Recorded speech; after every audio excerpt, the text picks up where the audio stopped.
Good morning students, class 12। आज हम फिर से वही कंटिन्यू करेंगे। RMS value of alternating EMF. अब हमारे पास RMS value of alternating current हम कल निकाल चुके थे। सेम प्रोसेस, सेम कॉन्सेप्ट, बस अब की बार करंट नहीं, क्या लेना है साथ में, ईएमएफ लेना है। तो हीट का फॉर्मूला क्या था, आई स्क्वायर आर टी। हम स्मॉल टाइम ले लेंगे तो हीट भी क्या होगा, small. According to Ohm's law, V equal to I R है, then I equal to E by R हो जाएगा। E square by R square into में R इंटू में D T equal to D H. For the net heat हम क्या कर देंगे, integrate. मैंने आपको फिर से बोला था इंटीग्रेट करना बहुत ज़रूरी है। स्मॉल हीट तो हमारे पास आ गई, नेट हीट निकालने के लिए इंटीग्रेट करेंगे। और साथ साथ एक मिनट, इंटीग्रेट करने से पहले एक स्टेप रह गया, D H equal to EMF की इक्वेशन पुट कर दो। कल हमने ईएमएफ की इक्वेशन बताई थी, E naught sine omega T, और ईएमएफ का स्क्वायर है तो क्या जगह E not square sine square omega T upon में आर स्क्वायर इंटू में आर, एक आर से एक आर कट गया, इंटू में केवल क्या रहेगा, डी टी। अब हम करेंगे इंटीग्रेट। डी एच का इंटीग्रेशन कितना हो गया, H E not square by R बाहर, इंटीग्रेशन किसका, sine square omega T into D T का, लिमिट 0 से टी। अब इंटीग्रेट करने से पहले इसकी आइडेंटिटी खोलेंगे साइन स्क्वायर थीटा की, तो क्या हो जाएगा, H is equal to E not square by R as it is, sine square theta का फॉर्मूला पुट करेंगे पहले, 1 minus cos 2 omega T by 2 into में डी टी। क्लियर, ये वाला 2 बाहर और ये डी टी इससे भी मल्टीप्लाई, डी टी इससे भी मल्टीप्लाई। तो फाइनली हीट का फॉर्मूला मेरे पास क्या आया, H is equal to E not square by 2 R, नीचे एक आर है तो 2 से 2 मल्टीप्लाई होगा तो 2 आर हो गया। इंटीग्रेशन लगाएंगे, डी टी वन से मल्टीप्लाई होगा तो डी टी लिमिट 0 से टी, माइनस में कोस 2 ओमेगा टी इंटू में डी टी लिमिट 0 से टी। अब हम क्या करेंगे, H is equal to E not square by 2 R as it is, D T का इंटीग्रेशन टी लिमिट 0 से कैपिटल टी, माइनस में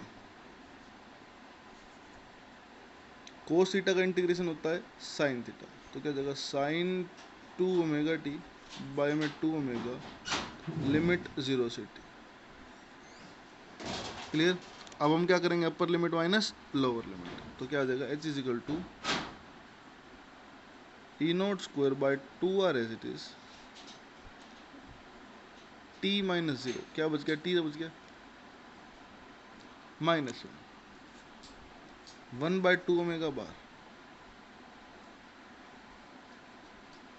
sign 2 as it is, omega की जगह 2 पाई बाय टी इंटू में स्मॉल टी की जगह upper limit capital T, minus में sine 0 क्योंकि लोअर लिमिट 0 है, टी से टी कट गया, साइन 4 पाई कितना हो गया 1, सॉरी साइन 4 पाई कितना हो गया 0, साइन 0 भी कितना हो गया 0, 0 में से 0 गया 0, 0 इंटू 1 बाई 2 पाई फिर 0।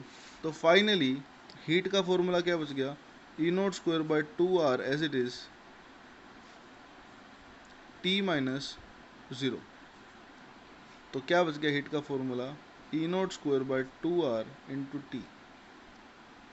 अब हमें क्या करना है, इसको बनाना है इक्वेशन नंबर 1, और हम वापस जाएंगे एक इक्वेशन और बनाएंगे अब की बार इक्वेशन स्टेटमेंट के थ्रू, जितना हीट एसी प्रोड्यूस करेगा उतना हीट डीसी प्रोड्यूस करेगा। हीट का फॉर्मूला क्या था, I square R T, I R M S लेंगे।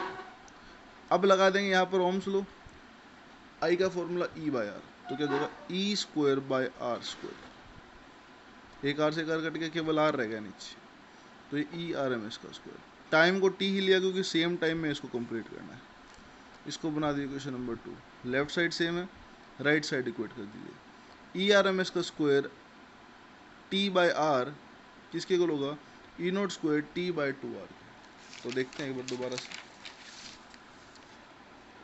ई आर एम एस का स्क्वायर टी बाय आर किसकी इक्वल हो गया, E naught square T by two R की, E naught square T by two are.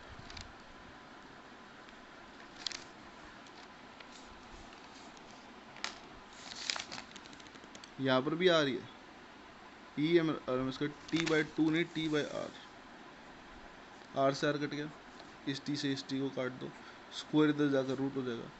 E R M S की value क्या आएगी, ई not by root two, और 1/√2 आप सब जानते हैं किसकी इक्वल होता है 0.707, और इनटू में क्या है ई नॉट, ये आपके पास ई आर एम एस आ गया।